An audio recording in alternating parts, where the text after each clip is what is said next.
সে 9 কোটি টাকার বই সেল করছে গত বছর। তুই মান্থলি আসলে টাকা কামাস কত? 7 থেকে 8 লাখ। জমশেদ মজুমদার ভাই একটা স্ট্র্যাটেজি ফলো করছে, আপনি ওই স্ট্র্যাটেজি ফলো করে যে সব বিক্রি করে ফেলবেন ব্যাপারটা এরকম। ঘরে বসেই যদি এত টাকা ইনকাম করা সম্ভব হয় তাহলে আমরা পড়াশোনা কেন করছি? গত বছর জুলাই মাসে বাংলাদেশের বাজেট ঘোষণা করা হয় 71 বিলিয়ন ইউএস ডলার। অন্যদিকে পৃথিবীর সবচাইতে ধনী মানুষ ইলন মাস্কের net worth 251 billion US dollar. অর্থাৎ ইলন মাস্ক একাই তার নেট ওর্থ দিয়ে সমগ্র বাংলাদেশের 3.5 বছরের বাজেট পাশ করাতে সক্ষম। শুধু ইলন মাস্ক না, Bernard Arnault, Jeff Bezos, Larry Ellison, Mark Zuckerberg, Bill Gates সহ যত সর্বোচ্চ ধনী ব্যক্তিত্ব আছে সবার মধ্যে একটা কমন ফ্যাক্টর আছে, বিজনেস। এবং তারা সবাই কোনো না কোনো একটা কোম্পানির ওনার। কিন্তু আমরা পড়াশোনা করছি সেই সব কোম্পানিতে চাকরি করার জন্য। খুব সহজে বললে মার্কসের এক্সটেনশন তত্ত্বের মিডল ক্লাস হওয়ার জন্যই আমাদের এত পড়াশোনা। এখন প্রশ্ন থেকে যায়, চাইলেই কি আমরা বিশ্বের সবচেয়ে ধনীদের কাতারে নাম লেখাতে পারবো? উত্তর হিসেবে আরেকটা পাল্টা প্রশ্ন করাই যায়, চেষ্টা করলে ক্ষতি কি? কিন্তু কোন উপায়ে চেষ্টা করে বিজনেস করলে এই মিডল ক্লাস বা মধ্যবিত্ত চক্র ভাঙা সম্ভব? এই ব্যাপারটাকে আমি চক্রই বা কেন বলছি? বিশ্বের সর্বোচ্চ ধনী ব্যক্তিদের গল্পগুলো কেমন, আর আমাদের বর্তমান দুনিয়ার রিয়েলিটি কি বলছে? কেস স্টাডির প্রথম প্রশ্ন, মধ্যবিত্ত কারা? যুগের পর যুগ ধরে বহু আগে থেকেই মানুষ দুইটি ক্লাসে বিভক্ত, upper class and lower class. যেমন আপার ক্লাস জমিদার এবং লোয়ার ক্লাস কৃষক, যে জমিদারের জমিতে কৃষি কাজ করত। এই আপার এবং লোয়ার ক্লাসের মধ্য থেকে কিভাবে মধ্যবিত্ত বা মিডল ক্লাসের জন্ম হলো? উত্তর খুঁজতে আমাদেরকে যেতে হবে 1959 সালে রাল্ফ ডারেনডর্ফের লেখা থিওরির কাছে। 18 শতকে যখন ইউরোপ জুড়ে ইন্ডাস্ট্রিয়াল রেভলিউশন চলছে, তখন গ্রামের মানুষ দলে দলে শহরে পাড়ি জমানো শুরু করে গার্মেন্টস ইন্ডাস্ট্রিতে কাজ করার জন্য। গার্মেন্টসের মালিককে যদি আপার ক্লাস ধরা হয়, তাহলে গার্মেন্টসের শ্রমিকরা হলো লোয়ার ক্লাস। আর গার্মেন্টসের মালিক এবং শ্রমিকদের মাঝে নেগোসিয়েশনের জন্য যারা গার্মেন্টসের ম্যানেজার, ক্যাশিয়ার কিংবা অন্যান্য অফিসিয়াল হিসেবে কাজ করে, তারা হলো আমাদের তথাকথিত সেই মিডল ক্লাস বা মধ্যবিত্ত।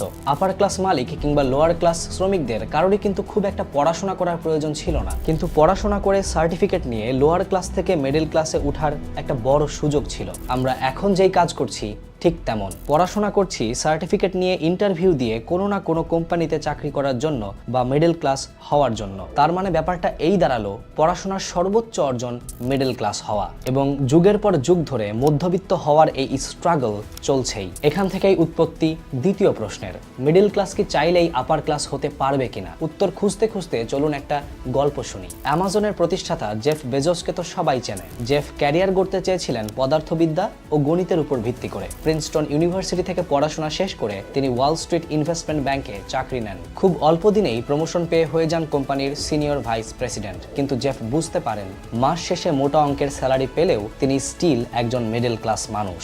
আপার ক্লাসে ওঠার স্বপ্ন দেখে তিনি এত ভালো একটা চাকরি ছেড়ে দেন, রিস্ক নিয়ে শুরু করেন অনলাইনে বই বিক্রি। একদম স্ক্র্যাচ থেকে শুরু করেন সবকিছু। ভাড়া করা এক গ্যারেজে অফিস নেন, তারপর আর কোনোদিন ফিরে তাকাতে হয়নি। বেজোস আজ 174 বিলিয়ন ইউএস ডলারের মালিক।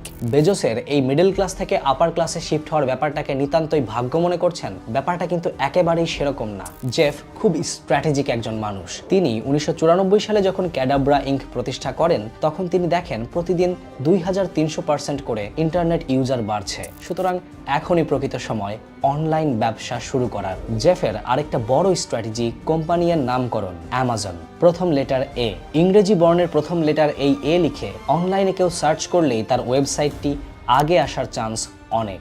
জেফের এই গল্প থেকে একটা বিষয় খুবই ক্লিয়ার, স্ট্র্যাটেজি দিয়ে ভাগ্য পরিবর্তন করা সম্ভব। এবং খুব ইন্টারেস্টিং একটা ফ্যাক্ট, বিশ্বের সব বড় বড় ধনীরা সবাই বিজনেস করছে আইটি সেক্টর নিয়ে। ইলন মাস্ক টুইটার বা X, Jeff Bezos Amazon, Mark Zuckerberg Facebook, Bill Gates Microsoft কিংবা Larry Page Google. Case study করতে করতে আমি শাহরোজ ভাইয়ের সাথে কথা বলার প্রয়োজন বোধ করলাম। ভাবলাম বর্তমান সময়ের সফল আইটি সেক্টর বিজনেসম্যানদের কাছ থেকেই শুনি তাদের স্ট্র্যাটেজি কি। তিনি আমাকে বললেন, বর্তমান দুনিয়ায় বিজনেস মানে স্ট্র্যাটেজি আর রিস্ক টেকিং মেন্টালিটি।